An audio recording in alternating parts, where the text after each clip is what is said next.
GB. Nata, ano man dapat kong maaraman dyan?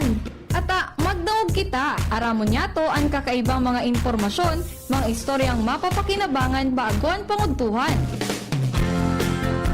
Totoo yan. Uya na ang programang Aramon Yato digdi sa DCGB. Kaiba si Mardela. Aramon Yato.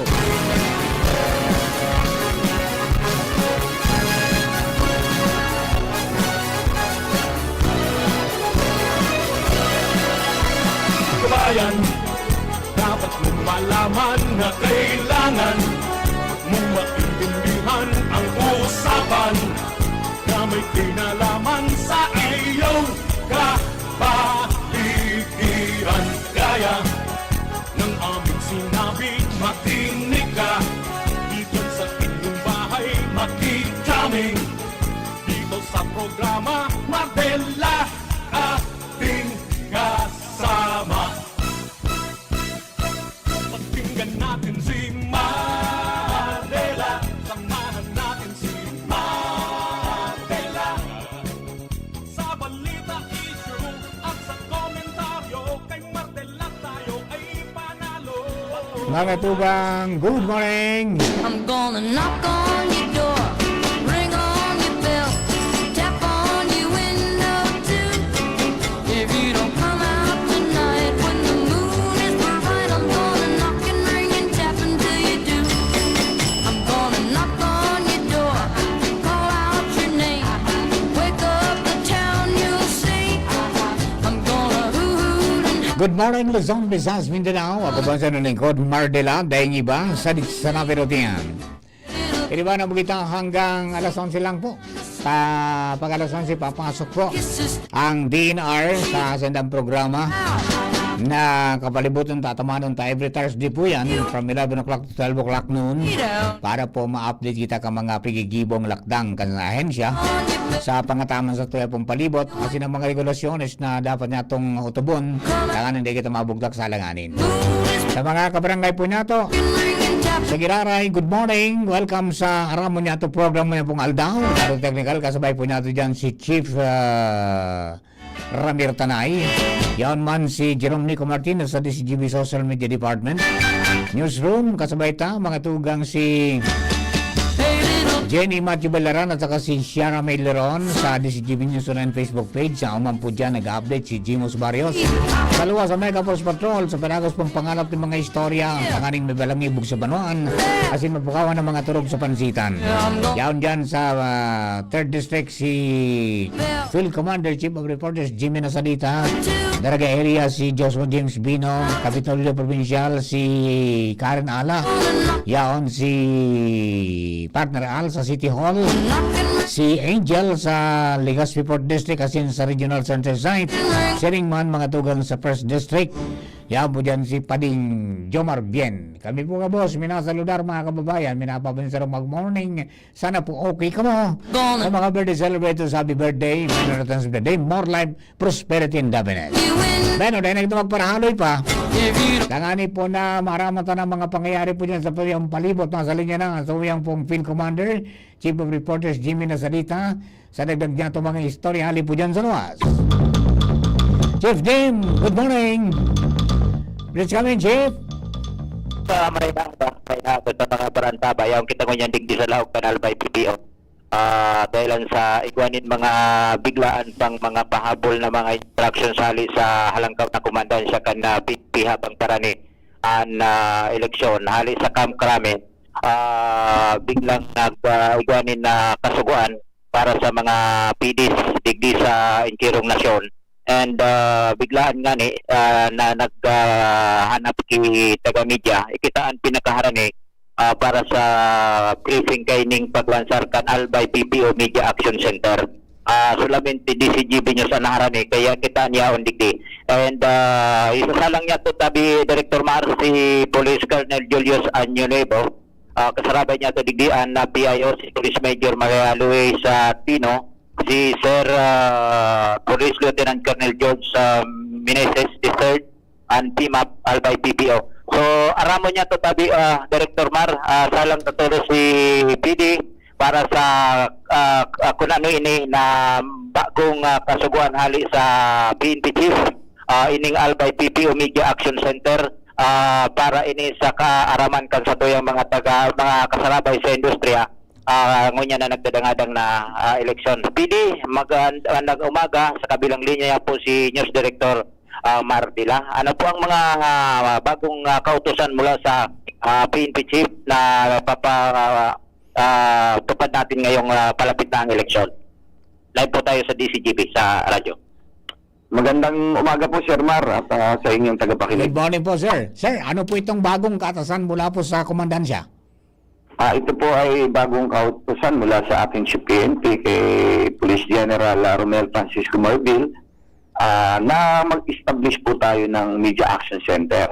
Ito po ay sa pangunguna ng Directorate for Police Community Relations sa PPCR sa Krame, na ito pong Media Action Center ay para po mabilis maiparating ang mga balita sa ating mga kababayan at lalong-lalo na po dito ngayong election na to. Ito po ay in coordination po sa ating mga other agency like po yung DICTM po natin, yung Department of Information and Communication Technology.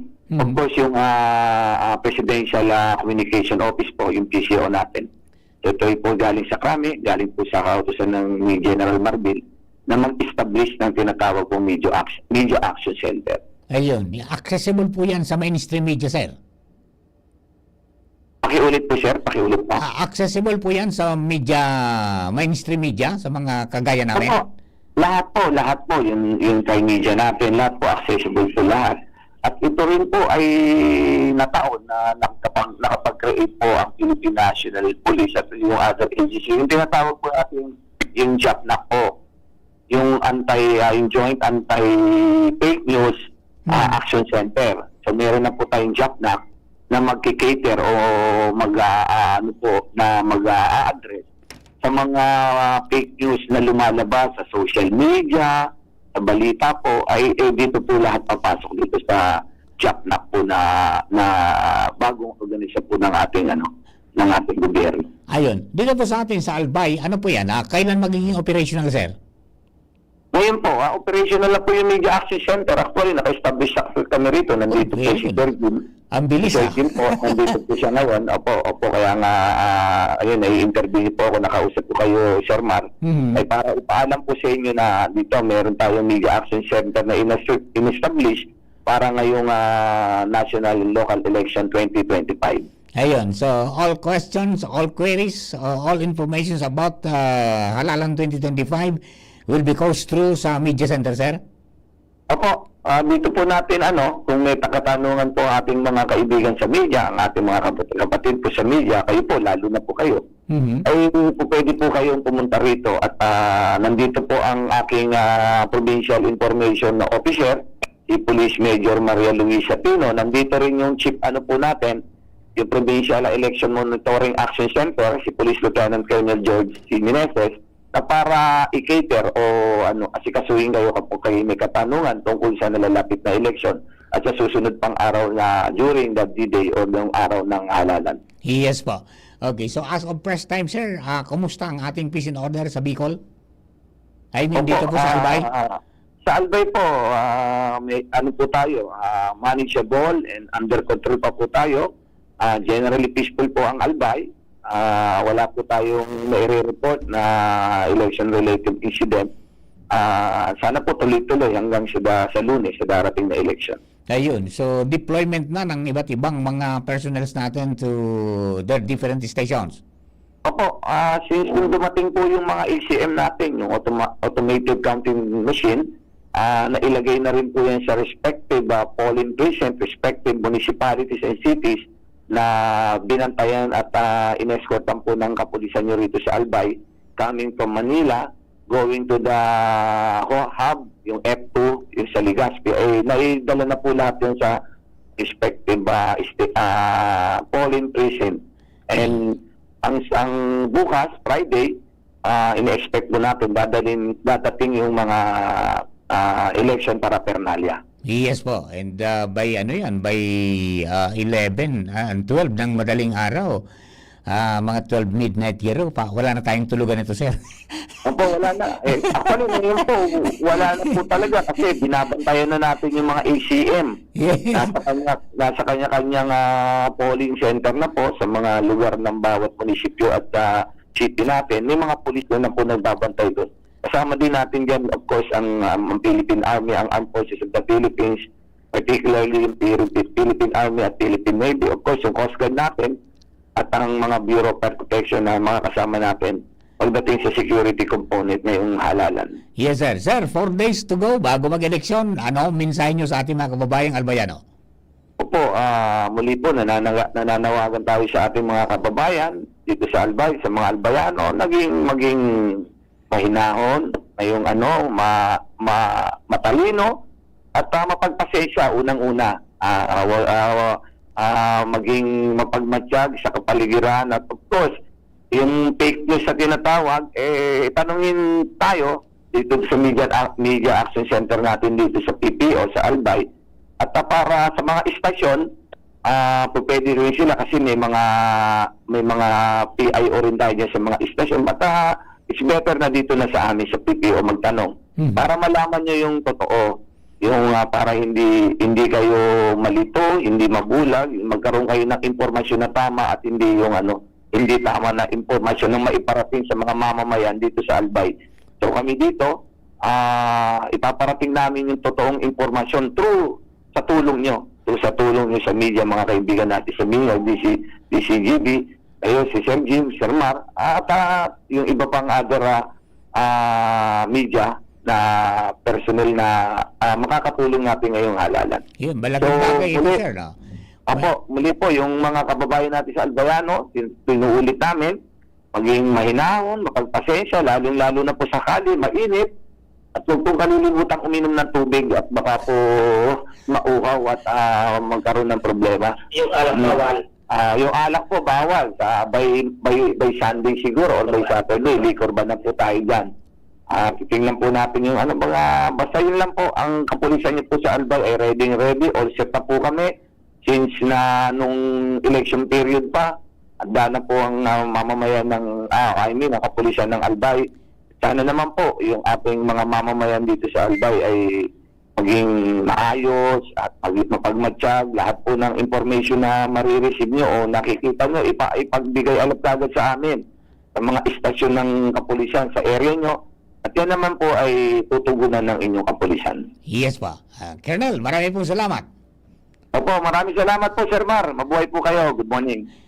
Director Mar, may mga pahabol pa ako ang katanungan kay PD. Kasi natural, kung may nakikinig nating mga kasama natin sa trabaho, sa industriya, saan dito sa compound ng PPO makukuha itong Albay PPO Media Action Center? Sino ang hahanapin at ano ang mga hotline na pwedeng tawagan na PD just in case na mayroong mga kailangang ilinaw o i-follow up dito sa Albay PPO? Salamat Sir Jim sa pagtatanong. Opo, dito po kayo pupunta sa Meligaw, sa may Barangay Santa Cruz sa PPO. Dito naka-establish ang Media Action Center natin. Hanapin niyo po yung ating Provincial Information Officer, si Major Maria Luisa Etino, na napakaganda po at napaka-sexy nating member hepe po ng PIO natin. So ang tatawagan po natin na Director Mar ay 0912 3759 456. Inuulit ko po, ang hotline po ng Albay Police Provincial Office Media Action Center ay 0912 375 9456. Meron pa pong isa. Yung isa po ay 0998-5985-925. Ayun. Ayun. Okay. Paulit po, 0998-5985-925. Okay. Ayun lang po, Director Mar. Again, Yes, maraming salamat po at mag-iingat po tayo lahat. Thank you very much. Tapi man tabi Director Mar, so number Okay, yun ako na. Ipasa ko kay Police Major Maria Luis Tinom. Madam, BIO 24/7 nuwarin may stat and anytime may tawag di po digdi sa opisina kan Albay Media Action Center. Mardila po sa angkor sa DCGB. Yes po, good morning po. Good Sir morning po, Mark. So, Major. bakit po, Apa? itong Media Action Center po natin is 24/7 available na po, is starting today. So anything po na katanungan ninyo, lalong-lalo na po regarding sa mga data and about sa fake news na nasabi na po kanina ng aming provincial director, ay magtanong lang po sa amin dito anytime. And sabi naman po yung hotline namin, so tawag lang po kung may mga katanungan. Ayun, Salamat po. malaking bagay yan, Major, no, na sa fact-checking, no, sa pag-verifika kung ano tama yung information na nakuha. So dakulaw na tabang ini para sa satuya sa trabaho ta tanganing makapaluwas kita ki tama Tama. Informasyon ta kumbaga digdi maagi na validated na yan. Yes. Kung halimbawa sa mga police headquarter igwaman and gusto tang magpasiguro digdi sa Albay PPO. Piganaw sa nakasabago, inulito na lang niya to sa mga number. And yung padigdi si provincial election, Provincial Election Monitoring Action Center, mamayungan digdi si Police Lieutenant Colonel George Meneses. Sir, ano po ang magiging papel ninyo sa muli kapag ngayong palapit ang election, and kumusta ang monitoring as of now? Si Mardila po sa angkor sa DCG. Aba, sir. Magandang umaga po, Kuya Marno. Good morning, ma'am. Sa Provincial Election Monitoring Action Center naman, 24/7 din kami dito. Pwedeng anytime, pwede po kayong tumawag sa aming hotline. Iko-connect po kayo dito sa aming PEMAC office. Nandito na rin po siya nakalocate sa second floor ng PPO. So far meron po tayong mga monitoring na mga election action center dito sa buong Albay. So kami yung nagmo-monitor para magkaroon ng speedy transfer or kaya data para dito sa mga sa mga resulta ng gagawing election.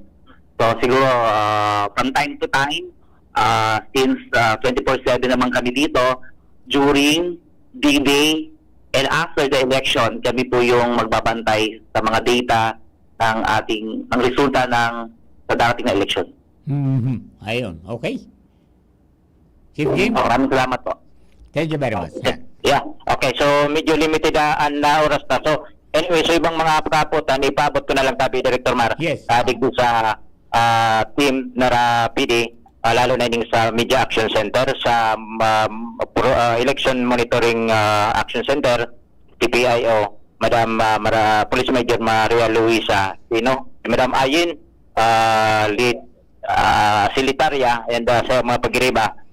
Thank you so much sa pag-informar sa tuwet. Kunday kita na traffic dyan sa Banao. Dahil siguro, tayong taga-media, kapita man sila sa uraran, ararayoon sa tuwet mga pagiriba man. So, natantos kita. Thank you so much sa mga liderato ka na PNP with PD Julius Nunevo sa Tiwala sa Satuya, digdi sa DCGB, and sa pag-diseminar kan sa tuyang informasyon. Malalauman kan sa tuyang mga taga-antabay and validated and true information hali na an kukuha niya itong mga informasyon na ipapaluwas sa mga maabot na daw digdi sa Media Action Center kan PPO. Yan tabi Director Mara sa tuyang mga dagdag na informasyon from Albay PPO, Jimmy Nasalita, DCGB News. Thank you very much, Jim. Ulitin na po ang numero 0912-375-9456. Pagkatapos 0998-598-5925. Okay, so yan po tabi, mga tugang. Pasensya na po kamo. Ako'y iskeda na. Paalam na muna kita dito po sa programa. Kunyan pong Aldaw na ininin. Wadas, hanggang sa aga po kiraray. Abangan po after the news break ang programa mga tugang kan DNR na palibot ng tatamanan da masunod na. Pre, makinig ka muna. Payong kaibigan lang ha. Work hard, play hard. Yan ang motto ko dati. Pero nakakapagod din pala katagalan. Sa gitna ng lahat ng mga puyat,